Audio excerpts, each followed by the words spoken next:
नमस्कार। माली समाचार हिंदी में आपका स्वागत है। मैं दिनेश माली। रॉबर्ट वाड्रा की बढ़ सकती है मुश्किलें। मनी लॉन्ड्रिंग के 3 मामलों में ईडी दाखिल कर सकती है आरोप पत्र। आइए जानते हैं विस्तार से। प्रवर्तन निदेशालय यानी ईडी जल्द ही कांग्रेस नेता प्रियंका गांधी के पति रॉबर्ट वाड्रा के खिलाफ मनी लॉन्ड्रिंग के 3 मामलों में आरोप पत्र दाखिल कर सकती है। सूत्रों के मुताबिक ये तीनों मामले लंबे समय से जांच के दायरे में है और अब एजेंसी उन्हें कोर्ट में ले जाने की तैयारी कर रही है। बता दें कि 56 वर्षीय वाड्रा से हाल ही में हरियाणा के गुरुग्राम के शिकोपुर में 2008 के भूमि सौदे को लेकर 2 दिनों तक पूछताछ की गई। उन पर आरोप है कि इस सौदे में वित्तीय अनियमितताएं हुई थी। इससे पहले भी ईडी ने 2 अन्य मामलों में वाड्रा से पूछताछ की है, जिसमें एक लंदन की संपत्ति से जुड़ा मामला है और दूसरा राजस्थान के बीकानेर में जमीन घोटाले से जुड़ा मामला है। सूत्रों ने बताया कि इन मामलों में वाड्रा के साथ कुछ कंपनियां और अन्य व्यक्तियों के नाम भी आरोपी और गवाह के रूप में शामिल हो सकते हैं। जैसे ही आरोप पत्र दाखिल होंगे, ईडी अदालत से इन मामलों में मुकदमा शुरू करने की अनुमति मांगेगी। हालांकि ईडी की ओर से अभी इस मामले पर आधिकारिक बयान नहीं आया, लेकिन सूत्रों का कहना है कि आरोप पत्र जल्द ही दाखिल किया जा सकता है। आइए जानते हैं लंदन में संपत्ति से जुड़े मामले के बारे में।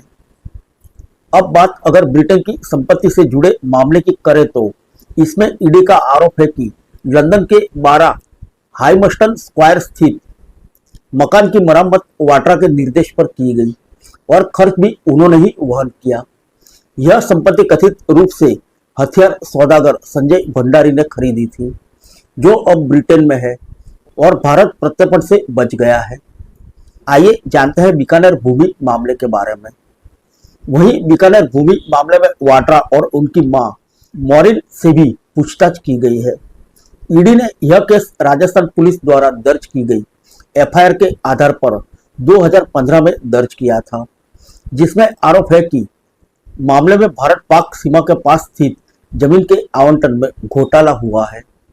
गौरतलब है कि ईडी ने 2008 के शिकोपुर भूमि सौदे से जुड़ी मनी लॉन्ड्रिंग मामले में लगातार दूसरे दिन बुधवार रॉबर्ट वाड्रा से पूछताछ की, जो 5 घंटे चली। रॉबर्ट वाड्रा सुबह 11 बजे पत्नी प्रियंका गांधी के साथ ईडी मुख्यालय पहुंचे थे। दोपहर 1:10 तक उनसे पूछताछ हुई और इसके बाद उन्हें दोपहर के भोजन के लिए घर जाने दिया।